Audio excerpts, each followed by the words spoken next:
The story begins in Gotham City, where Arthur Fleck is at his job getting ready to start work. He's a party clown. As he stares at his reflection in the mirror, he uses his fingers to force a smile by pulling the corners of his mouth up and down. A tear rolls down his cheek as he does that. Soon after, Arthur is on the street, dancing and spinning a sign to advertise for a store that hired him. While he's doing his job, a group of kids show up and snatch the sign from him. They run off, and Arthur chases after them through the busy streets of the city. He eventually finds them in an alley, but before he can get the sign back, they hit him with it. Arthur falls to the ground, and the kids start kicking and punching him. After his work shift ends, Arthur goes to see his therapist. He laughs for a few seconds and tells her that life is becoming more difficult every day. The therapist asks him if he's been keeping up with his journal. Arthur hands it to her, explaining that he's been using it both as a personal journal and a notebook for jokes, because he's trying to become a stand-up comedian. The therapist flips through the journal and comes across a troubling note that reads, "I just hope my death makes more sense than my life." She gives the journal back to him and asks how he feels about coming to these therapy sessions. Arthur replies that he felt better when he was in the hospital and remembers how he used to bang his head against the door of his room. He then asks the therapist if the doctor could increase his medication. She reminds him that he's already on 7 different medications. Arthur, looking sad, says he doesn't want to feel this way anymore.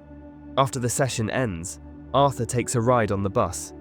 A little boy sitting in front of him stares at him, so Arthur makes funny faces to entertain the child.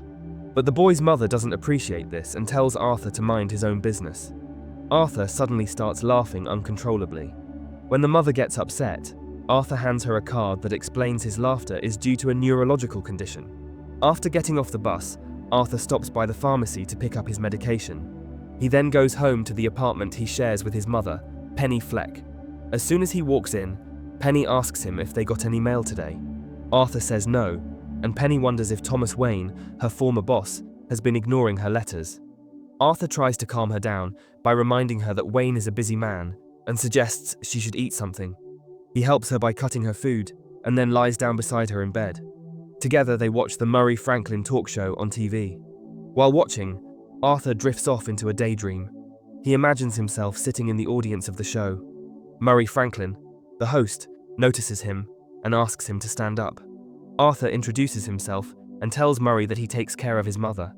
Murray praises him for this and invites him down to the stage.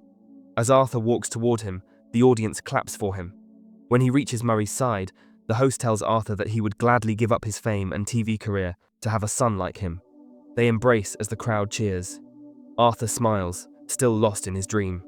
The next day at work, Arthur's body is covered in bruises from the attack by the kids. His co-worker, Randall, comes up to him and says he heard about what happened. To help him out, Randall gives Arthur a gun for protection.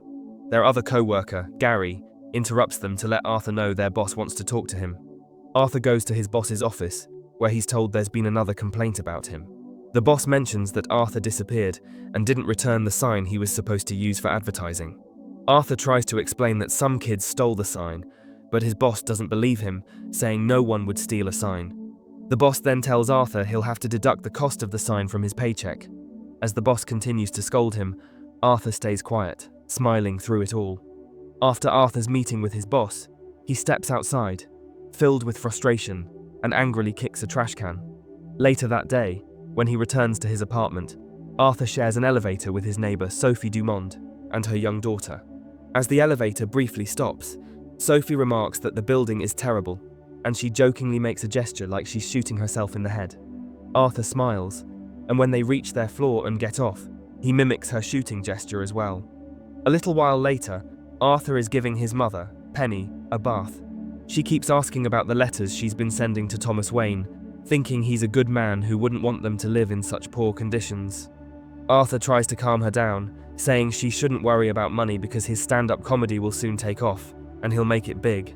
But Penny responds, saying she thought comedians had to be funny. After a few hours, once his mother is asleep, Arthur stays up watching a movie and practicing with the gun his co-worker gave him. While playing around with it, a song comes on the TV, and Arthur begins to dance, pretending to talk to an imaginary girl.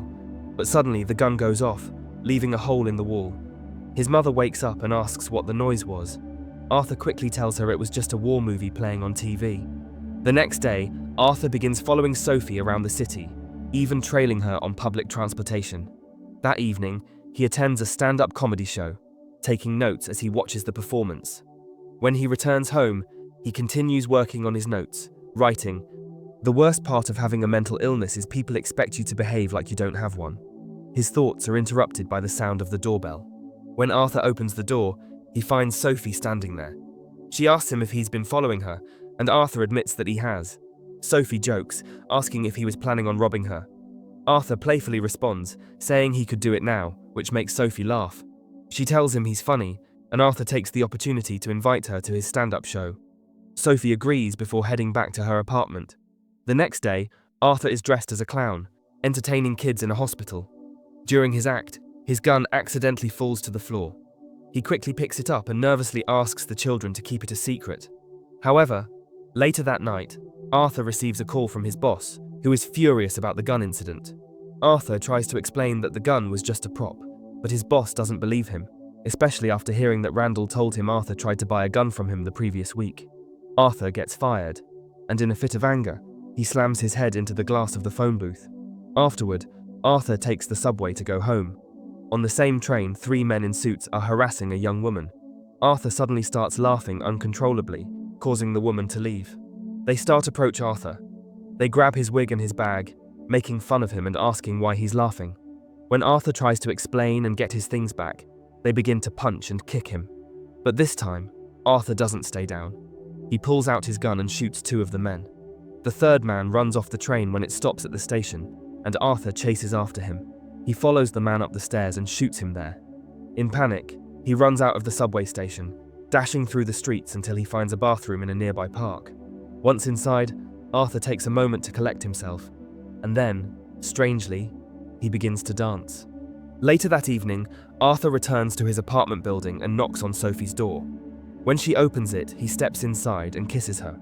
The door closes behind them, implying they spend the night together. The next day, Arthur goes back to his workplace to collect his belongings. While there, he overhears his co-workers talking about the news, which is all about the clown who shot 3 men in the subway. Some of them offer their sympathies to Arthur, including Randall, whose fake concern angers him. Arthur decides to confront them by revealing it was his gun that was used in the shooting. Before leaving, Arthur angrily punches clock, causing it to fall and break. On his way out, he sees a sign that says, "Don't forget to smile." With a marker, he crosses out 2 words, changing the sign to say, "Don't smile." Back at his apartment, Arthur takes his final few pills and sits down with his mother to watch TV. On the news, they see Thomas Wayne, who is addressing the public because the 3 men Arthur killed worked for his company. When the TV host asks Thomas Wayne about the growing anger towards the rich in the city, Wayne says he's thinking about running for mayor to fix things. He's also asked about the subway murders. Wayne claims the killer wearing a clown mask makes sense because he was a coward hiding behind it. He says anyone who doesn't do anything with their life is a clown. A few days later, Arthur has another session with his therapist. He tries to tell her that, for the first time, he feels like people are starting to notice him, like he finally exists. But the therapist interrupts, explaining the government has cut their funding. This will be their last session. Arthur asks who he'll go to for his medication now, but she can only offer an apology. Later that night, Arthur is backstage at a bar, waiting for his turn to perform his stand-up routine. Sophie is in the audience. When it's his time to go on, Arthur takes the stage but immediately starts laughing uncontrollably. He struggles to stop and eventually begins to read his jokes from his notebook, but they don't get any laughs. After the show, he leaves the bar with Sophie. As they walk together, Arthur notices the newspapers have published a story about the murders with a clown face on the front page. This makes him happy, especially when Sophie calls the clown a hero. He also spots someone driving by wearing a clown mask like the one in the papers. After having dinner with Sophie, Arthur goes back to his apartment. His mother has fallen asleep in front of the TV. He gently wakes her and sends her to bed. Before going to her room, Penny mentions she's written a new letter. Curious, Arthur takes the letter and reads it, discovering that Penny believes Thomas Wayne is his father. This revelation fills him with rage. When Penny sees his reaction, she locks herself in the bathroom, nervously explaining from behind the door that she and Wayne were in love, but had to keep it a secret. She couldn't say anything because she signed legal documents. The next day, Arthur is riding the train, reading the newspaper. He finds a picture of the Wayne family, which he cuts out and saves in his notebook. Later, he visits Wayne Manor, where young Bruce Wayne is playing in the garden. Bruce comes closer when Arthur approaches the gate, and Arthur begins performing simple magic tricks for him. But Bruce doesn't seem impressed. Arthur asks for the boy's name before reaching through the gate and putting his fingers in Bruce's mouth, trying to force a smile. Just then, Alfred, the family's butler, arrives and pulls Bruce away. He warns Arthur to leave and threatens to call the police. Arthur insists he's Penny's son and needs to see Thomas Wayne because he knows the truth. Alfred laughs, saying Arthur's mother was delusional. Enraged, Arthur reaches through the gate and tries to choke Alfred, but stops when he sees Bruce watching. When Arthur returns home that evening, he finds paramedics taking his mother to the hospital after she had a stroke. He climbs into the ambulance to go with her. Later, while waiting outside her hospital room, 2 police officers approach him. They tell Arthur they spoke to his mother before her stroke and now want to question him about the subway murders. Arthur brushes them off, claiming the gun was just a prop, then heads back inside to be with his mum. Sophie keeps him company in the hospital room for a while. After she leaves, Arthur watches the Murray Franklin show on TV, only to be hurt when he sees clips of his stand-up performance being used to mock him. Back in his apartment, Arthur watches news reports showing people rioting in the streets while wearing clown masks. The protests were sparked by Wayne's comments calling them clowns. Feeling connected to the movement, Arthur decides to join the protests. During the chaos, as police clash with protesters, Arthur sneaks into the movie theater where Wayne is attending an event. He steals an employee uniform to blend in, enters the auditorium, and watches the movie while keeping an eye on Wayne. When Wayne leaves the theater, Arthur follows him into the bathroom. Once inside, he confronts Wayne about Penny, demanding answers. Wayne tells Arthur that Penny was crazy and that he never touched her. He reveals that Arthur was adopted. Arthur refuses to believe this, and his uncontrollable laughter causes Wayne to punch him before walking away. Arthur returns to his apartment, ignoring a call from the police, and then climbs inside his refrigerator where he spends the night. The next day, Arthur gets a call from Murray Franklin's show, inviting him to be a guest. He gladly accepts. Later, Arthur takes a bus to Arkham State Hospital, where he asks for his mother's medical records. The clerk tells him that Penny was psychotic and had abused her child but refuses to hand over the file. Determined, Arthur steals the file and runs off to read it in hiding. The records confirm that Arthur was adopted and that Penny lied about her relationship with Wayne. It also reveals that Penny raised Arthur with an abusive boyfriend, who was later arrested. Devastated by the truth, Arthur returns home and enters Sophie's apartment uninvited. When Sophie sees him, she is terrified and asks him to leave. As Arthur looks around, he realizes that all the moments they shared together had been figments of his imagination. The next day, while visiting his mother in the hospital, Arthur tells her that his life is a comedy, not a tragedy, before suffocating her with a pillow. Afterward, he goes home and starts preparing for his appearance on the Murray Franklin show. While practicing his lines, he dyes his hair green and applies his clown makeup. Suddenly, the doorbell rings. Arthur grabs a pair of scissors and hides them in his pants before answering. It's Gary and Randall, 2 of his former co-workers, coming to check on him after hearing about Penny's death. Randall is worried because the police are questioning clowns, and Arthur still has the gun. Arthur responds by stabbing Randall with the scissors and beating him. A terrified Gary begs to leave, and Arthur lets him go, saying Gary was the only one who was ever nice to him. After putting on a new suit, Arthur heads to the studio. On the way, he's spotted by the police and makes a run for it, entering a subway train filled with protesters wearing clown masks. The cops chase him through the train cars, but when Arthur steals a mask from a passenger, a fight breaks out. In the chaos, the police accidentally shoot a civilian, and the crowd turns on them. As the subway stops at the station, Arthur slips away unnoticed. He eventually arrives at the TV studio. While waiting in the dressing room, Murray Franklin comes by and asks Arthur to keep the show clean. Arthur agrees and promises that his clown makeup isn't political. He also requests to be introduced as Joker. When it's time for his appearance, Arthur dances onto the stage and kisses one of the guests. After joking about death, which earns him a scolding, he admits to being the subway killer because he has nothing left to lose.